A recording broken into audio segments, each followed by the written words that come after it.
आज के इस वीडियो में हम प्लाज़ो पैंट की स्टिचिंग करना सीखेंगे। अगर आपने इसकी कटिंग की वीडियो नहीं देखी है तो मैं उसका लिंक डिस्क्रिप्शन बॉक्स में डाल दूंगी, आप वहां जाकर देख सकते हैं। तो सबसे पहले हम यहाँ प्लाज़ो पैंट का फ्रंट पार्ट लेंगे और दोनों पार्ट को हम अलग अलग रख लेंगे, देखिए इस तरीके से। और अब मैं यहाँ मियानी अटैच करने वाली हूँ, तो हम यहाँ मियानी को कट कर लेंगे और यहाँ पर आसन में हमें मियानी को अटैच करना है। अगर आप यहाँ मियानी नहीं लगाना चाहते हैं तो आप देखिए इस तरीके से आप यहाँ दोनों आसन को मिलाते हुए डायरेक्टली इस पर सिलाई लगा सकते हैं। तो यहाँ मियानी अटैच करने के लिए हमें यहाँ मियानी को देखिए यहाँ पर आसन वाले नीचे वाले हिस्से से मिलाकर हमें रखना है। और इतना ध्यान में रखना है कि यहाँ मियानी का राइट साइड और प्लाज़ो पैंट का राइट साइड दोनों ही एक दूसरे को मैच करना चाहिए। तो देखिए मैं यहाँ आपको पिन लगाकर समझा रही हूँ जिससे कि आपको समझने में आसानी होगी। तो यहाँ एक हिस्से पर मियानी को अटैच करने के बाद अब हम इसे अपने दूसरे हिस्से पर रखेंगे और देखिए इस तरीके से हम यहाँ बराबर करते हुए इस पर सिलाई लगाएंगे। तो अभी मैं आपको मशीन पर सिलाई लगाना दिखा रही हूँ।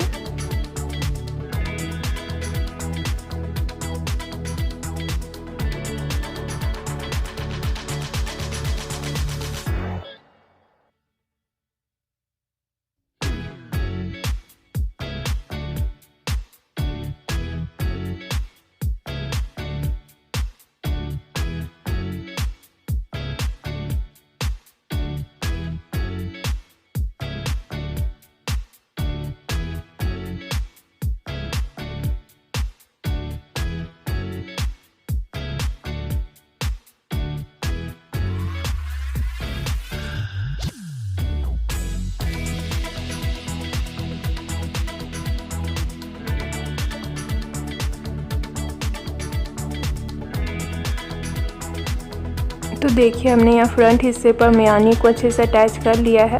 अब हम इसी तरीके से अपने बैक पार्ट पर भी मियानी को अटैच कर लेंगे। तो मैंने यहाँ दोनों पार्ट पर मियानी को अटैच कर लिया है। अब हम यहाँ फ्रंट और बैक पार्ट दोनों की राइट साइड को मिलाते हुए देखिए इस तरीके से हम यहाँ प्लाज़ो पैंट के किनारों पर सिलाई लगाएंगे। और ऐसे ही हमें दोनों साइड पर इसके किनारों पर सिलाई लगा लेनी है। तो मैंने यहाँ दोनों किनारों पर सिलाई लगा ली है।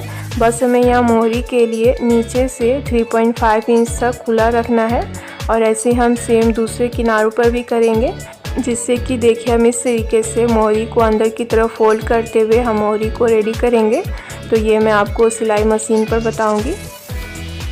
तो अब मैं यहाँ सिलाई मशीन पर आ गई हूँ और देखिए इस तरीके से मैंने यहाँ प्लाज़ो पैंट के किनारों पर सिलाई लगाई है और लगभग यहाँ 3.5 इंच तक मैंने यहाँ नीचे खुला रखा है, जिसे हमें फोल्ड करके इसकी मोहरी को रेडी करना है।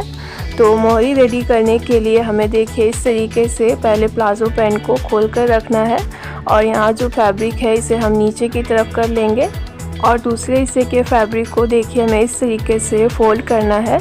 तो जैसा आपको वीडियो में दिख रहा है बिल्कुल इसी तरीके से आपको यहाँ फैब्रिक को फोल्ड करके इस पर सिलाई लगानी है।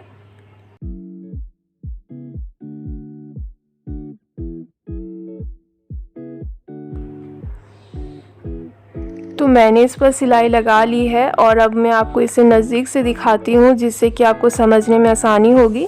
तो सिलाई लगाने के बाद अब हम इसे सीधी तरफ पलट लेंगे और इसके कोनों को हम किसी भी नुकीली चीज़ के हेल्प से अच्छे से बाहर की तरफ पुश कर लेंगे।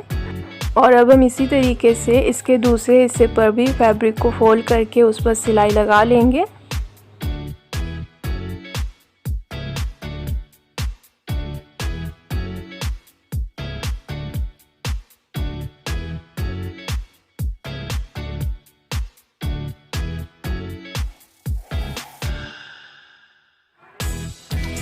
तो इसके दूसरे हिस्से को पलटने के बाद देखिए इस तरीके से जो हमारी मोहरी है वो बनकर रेडी हो जाएगी। अब हम इसे रॉन्ग साइड की तरफ ले आएंगे और यहाँ भी हमें फैब्रिक को देखिए ऐसे अंदर की तरफ फोल्ड करना है। तो जैसा कि हमने यहाँ मोहरी को फोल्ड किया है, यहाँ हमें मेहनत करने की ज़रूरत नहीं पड़ेगी, ये अपने आप ही फैब्रिक अंदर की तरफ फोल्ड हो जाएगी और हम ऐसे इस पर सिलाई लगा लेंगे।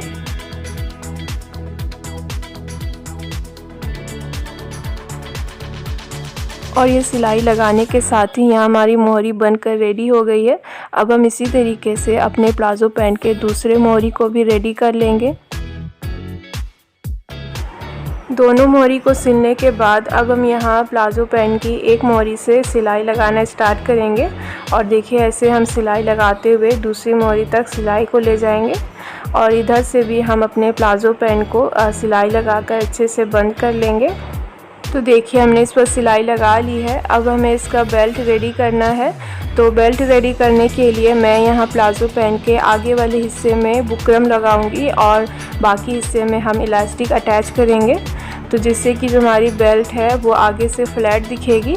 तो इसके लिए मैंने यहाँ एक बुकरम कट की है जिसकी लंबाई मैंने 16 इंच रखी है और चौड़ाई 1.5 इंच है, जिसे हम देखिए इस तरीके से इसका सेंटर मार्क करके बिल्कुल आसन पर रखेंगे। देखिए ऐसे। और कटिंग के समय हमने जो यहाँ बेल्ट के लिए एक्स्ट्रा 2 इंच मार्जिन रखा था उसे हम देखिए इस तरीके से एक्स्ट्रा फैब्रिक को बुकरम को छिपाते हुए देखिए ऐसे फोल्ड कर लेंगे।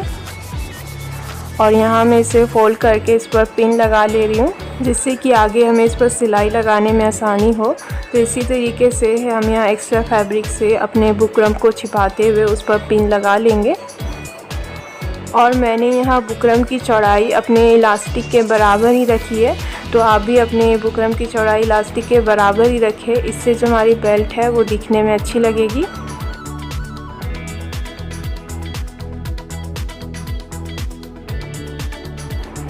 तो देखिए मैंने इसे पिन से अच्छे से सिक्योर कर लिया है। अब हम बाकी हिस्से में इलास्टिक लगाएंगे। तो जैसा कि हमने कमर के आधे हिस्से में बुकरम लगाया है और बाकी के आधे हिस्से में हम इलास्टिक लगाएंगे, तो हम यहाँ कमर में से 2 से 3 इंच लेस करके ही हम इलास्टिक की कटिंग करेंगे। और अब हम इस पर सिलाई लगाएंगे। तो हमें यहाँ सबसे पहले बुकरम पर सिलाई लगानी है। तो हम यहाँ बुकरम के एक सिरे से सिलाई को शुरू करेंगे और दूसरे सिरे पर हम सिलाई को ख़त्म करके यहाँ सिलाई को बाहर निकाल लेंगे।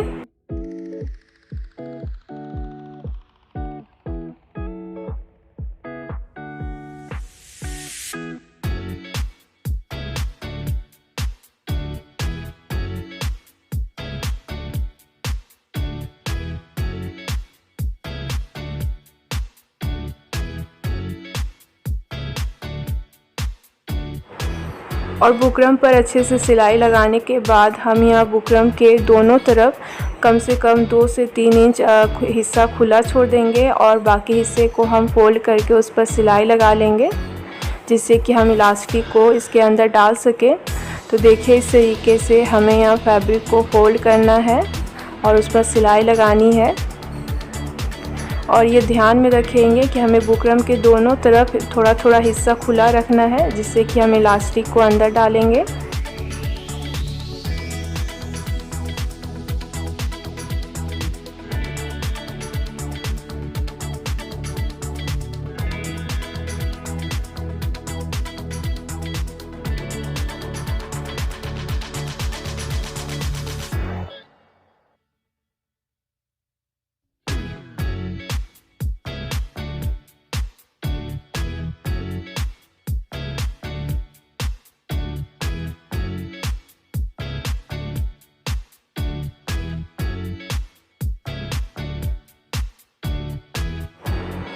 तो मैंने यहाँ पूरे बेल्ट पर फैब्रिक को फोल्ड करके उस पर सिलाई लगा ली है। अब हम इसके अंदर इलास्टिक डालेंगे।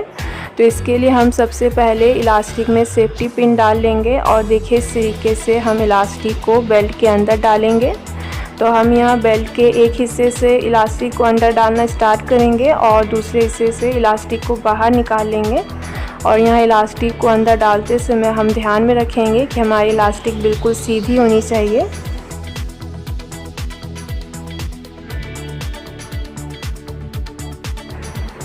तो बेल्ट में इलास्टिक को अच्छे से डालने के बाद अब हम देखिए इस तरीके से यहाँ इलास्टिक को अंदर की तरफ करेंगे और यहाँ पर हम सिलाई लगाएंगे और हमने जो खुला हिस्सा रखा था उसे भी हम यहाँ बंद कर लेंगे। और ये सिलाई लगाते समय हम ध्यान में रखेंगे कि ये सिलाई हमें इलास्टिक के ऊपर ही लगाना है, जिससे कि जो हमारी इलास्टिक है वो बेल्ट में अच्छे से सिल जाए। और जो खुला हुआ हिस्सा है वो भी हम यहाँ बंद कर लेंगे। और आप जब भी किसी भी बेल्ट में इलास्टिक अटैच कर रहे हो तो आप इस ध्यान में ज़रूर रखिएगा कि आपकी जो इलास्टिक है वो बिल्कुल सीधी जानी चाहिए बेल्ट के अंदर। अगर वो टेढ़ी मेढ़ी हो जाएगी तो फिर बाद में आपको बहुत ही दिक्कत होगी। तो पहले आप ध्यान में रखें कि जो आपकी इलास्टिक है वो बेल्ट के अंदर बिल्कुल सीधी जानी चाहिए। और अब हम ऐसे ही इलास्टिक के दूसरे हिस्से पर भी सिलाई लगाकर उसे अच्छे से बंद कर लेंगे। तो यहाँ दोनों सिरों पर सिलाई लगाने के बाद देखिए हमें इस तरीके से इलास्टिक को खींचना है, जिससे कि जो हमारा बेल्ट वाला फैब्रिक है वो इलास्टिक पर अच्छे से फैल जाए और कहीं से भी हमारा फैब्रिक बीच में जमा ना रहे। और एक बार इसे अच्छे से खींचने के बाद हमें यहाँ एक सिलाई लगानी है बेल्ट के बीचों बीच। तो हम देखिए इस तरीके से बेल्ट के बीच में सिलाई लगाएंगे। तो हमें यहाँ दोनों हाथों से इलास्टिक को खींचना है और उस पर सिलाई लगानी है। हम यहाँ डायरेक्टली इलास्टिक पर सिलाई नहीं लगा सकते, हम यहाँ इलास्टिक को खींचते हुए ही उस पर सिलाई लगाएंगे।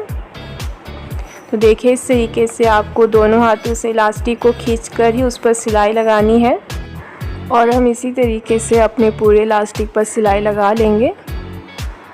तो इसके साथ ही जो हमारा बेल्ट है वो बनकर रेडी हो गया है। बनने के बाद ये कुछ इस तरीके से दिखेगा। यह हमारी प्लाज़ो पैंट की सिलाई भी पूरी तरह से कंप्लीट हो गई है। अगर आपको ये वीडियो पसंद आई हो तो मेरे वीडियो को लाइक और शेयर ज़रूर करें और मेरे चैनल को सब्सक्राइब कर लें। थैंक्स।